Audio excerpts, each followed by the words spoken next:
Na escuridão da história, antes que a razão iluminasse o Ocidente, havia um homem que não via números como ferramentas, mas como deuses. Pitágoras de Samos. Nós o conhecemos pelo teorema que tortura adolescentes no ensino médio, mas a verdade é muito mais sombria. Ele não era apenas um matemático, ele era o líder de um culto. Um culto onde o silêncio era a lei e a quebra da harmonia era punida com a morte. Bem-vindos ao abismo da ordem perfeita. Para entender Pitágoras, você precisa esquecer a sala de aula. Imagine uma sociedade secreta no sul da Itália, em Crotona. Os seguidores eram divididos, os acusmáticos, que apenas ouviam, e os matemáticos, que podiam ver o mestre. Pitágoras ensinava atrás de uma cortina. A voz dele era a verdade absoluta. Ipse dixit. Ele disse, e isso bastava. A ironia suprema, o pai da lógica racional, exigia uma fé cega e irracional de seus discípulos. A doutrina central era sedutora. Tudo é número. Não como metáfora, mas como a própria substância da realidade. A música, as órbitas dos planetas, a alma humana. Tudo vibrava em proporções de números inteiros. Era um universo limpo, previsível, belo, uma gaiola dourada de perfeição. Mas a realidade é suja. E quando a sujeira do infinito tocou a pureza do culto, o sangue correu. Dizem que Hippasus de Metapontum, um dos discípulos, cometeu o pecado imperdoável. Ele tentou calcular a diagonal de um quadrado de lado 1. O resultado não era um número inteiro, não era uma fração. Era um monstro, a raiz quadrada de 2, um número irracional, algo que nunca terminava, que não tinha padrão. Para Pitágoras, isso não era apenas matemática ruim, era uma heresia cósmica. O caos havia entrado no templo. Além da conta que Passos foi levado para um passeio de barco, e lá, sob o olhar indiferente das estrelas que eles tanto estudavam, ele foi jogado ao mar, afogado, para manter o segredo, para manter a ilusão de que o universo era racional. Pense nisso. O homem que nos deu as ferramentas para a ciência moderna pode ter ordenado um assassinato para esconder uma verdade científica que ele não gostava. A fragilidade do ego humano vestida de divindade. Mas o culto não era apenas sobre geometria e assassinato, era sobre controle. As regras eram bizarras. Não comer carne, pois os animais poderiam abrigar as almas de amigos mortos. A metempsicose, a transmigração das almas. Pitágoras afirmou ter sido um guerreiro troiano em outra vida. Mas a regra mais estranha? Não coma feijão. Alguns dizem que era porque feijões causavam gases, que perturbavam a respiração da vida. Outros, que eles se pareciam com fetos ou testículos. A ironia final da vida de Pitágoras é a sua morte. Dizem que inimigos políticos incendiaram a casa onde o culto se reunia. Pitágoras fugiu. Ele corria por sua vida até que chegou a um campo de feijões. Ele parou. Ele preferiu ser capturado e morto a pisar nos feijões sagrados e violar seus próprios dogmas absurdos. A rigidez que criou sua filosofia foi a mesma que cortou sua garganta. Seu legado, no entanto, é inegável e aterrorizante. Ele foi o primeiro a perceber que a matemática é a linguagem subjacente da realidade. Sem ele não haveria Platão, nem Kepler, nem Newton, nem a física quântica. Mas também herdamos sua obsessão, a crença de que tudo pode ser quantificado, medido e controlado. Hoje, não somos governados por cultos em cavernas, mas por algoritmos em servidores escuros. O tudo é número de Pitágoras se tornou o tudo é dados do século XXI. Nós vivemos na Matrix que ele sonhou. Somos perfis, estatísticas, probabilidades. A música das esferas agora é o zumbido dos data centers. E assim como os pitagóricos mataram para esconder o irracional, nós ignoramos a complexidade humana para alimentar a máquina da eficiência. O culto nunca acabou. Ele apenas se tornou global. Pitágoras buscava a harmonia, a purificação da alma através do intelecto, mas ele nos ensinou uma lição mais dura. A busca pela ordem absoluta leva à tirania. O universo é, em sua essência, caótico e irracional, como a raiz de 2. Tentar forçá-lo em uma caixa perfeita de números inteiros deixa cicatrizes.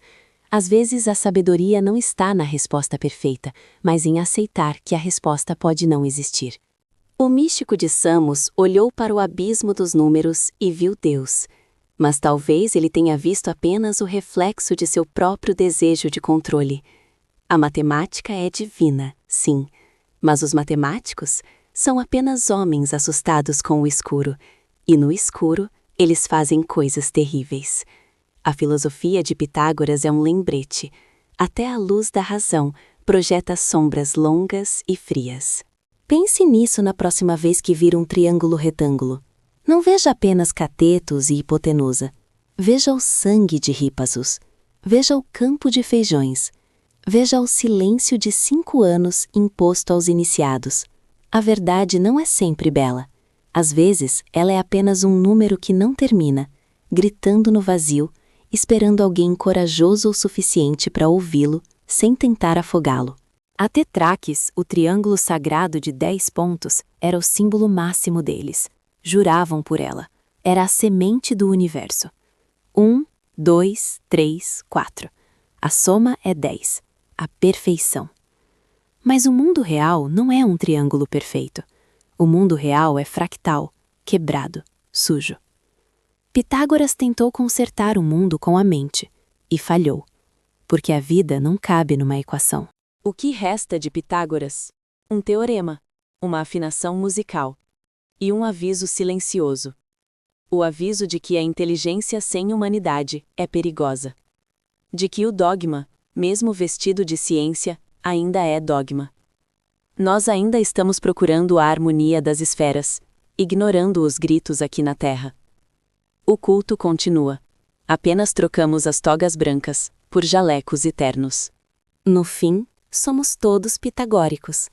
Buscamos padrões onde só há ruído. Buscamos sentido onde só há acaso. E talvez, apenas talvez, essa seja a nossa tragédia. A tragédia de querer ser um número inteiro no universo de frações infinitas. Durma com essa reflexão. E cuidado com os feijões. Aprofundando no abismo, a música. Pitágoras passando por uma ferraria ouvindo os martelos. A epifania. Pesos diferentes, sons diferentes. A relação matemática entre as notas. A oitava, a quinta, a quarta. Ele descobriu que a beleza pode ser medida, que a arte é matemática oculta. Mas isso tirou a magia da música ou a aprofundou?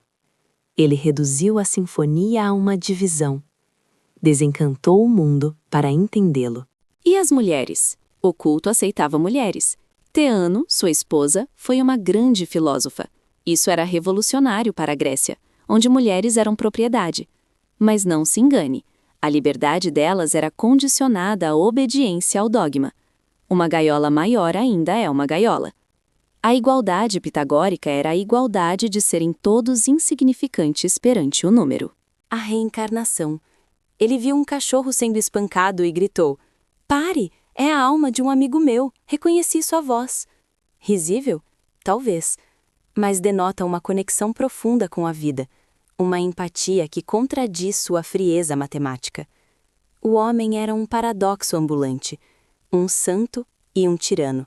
Um cientista e um xamã.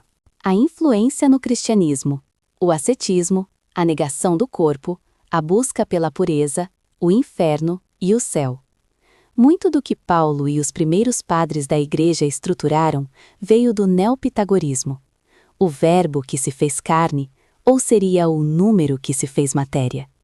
As raízes da nossa fé estão entrelaçadas com as raízes da nossa matemática. O pentagrama. O símbolo de saúde e reconhecimento entre eles. Hoje associado à magia negra, mas para eles era a perfeição da proporção áurea. O divino estava na geometria. Desenhar um pentagrama era um ato de oração. Como os símbolos mudam. Como a luz se torna trevas com o passar dos milênios. Vamos falar sobre o poder do silêncio. Os novatos ficavam 5 anos sem falar. 5 anos ouvindo. Isso destrói o ego. Isso formata a mente. É lavagem cerebral ou iluminação suprema? Em um mundo onde todos gritam suas opiniões, o silêncio pitagórico parece uma arma poderosa. Uma arma que esquecemos como usar. A cosmologia. A Terra não era o centro. Havia um fogo central, ao redor do qual tudo girava. Eles não acertaram o Sol exatamente, mas tiraram a Terra do centro muito antes de Copérnico. Eles ousaram pensar que não éramos especiais, que éramos apenas mais uma pedra girando no vazio. Uma humildade cósmica nascida da arrogância intelectual. O dodecaedro, o sólido de 12 faces, representava o universo, o éter. Era tão sagrado que era proibido falar sobre ele fora da escola. Um segredo geométrico. Imagine guardar uma forma geométrica como segredo de Estado. Isso mostra o quão seriamente eles levavam a estrutura da realidade. Hoje, o dodecaedro é apenas um dado de RPG. A sacralidade morreu. A política. Eles tentaram governar cidades. A aristocracia dos sábios. Deu errado. As pessoas não querem ser governadas pela lógica fria. Elas querem paixão, pão e circo. A revolta contra os pitagóricos foi a revolta da humanidade contra a tecnocracia. Uma lição que o Vale do Silício deveria estudar. A dualidade, limitado e ilimitado, ímpar e par, um e muitos, luz e trevas. A tabela de opostos de Pitágoras definia a moralidade. O macho era luz e quadrado, a fêmea era escuridão e retângulo. Preconceitos antigos codificados em metafísica. A matemática não é neutra, ela carrega os vieses de quem a cria. O legado oculto na arquitetura.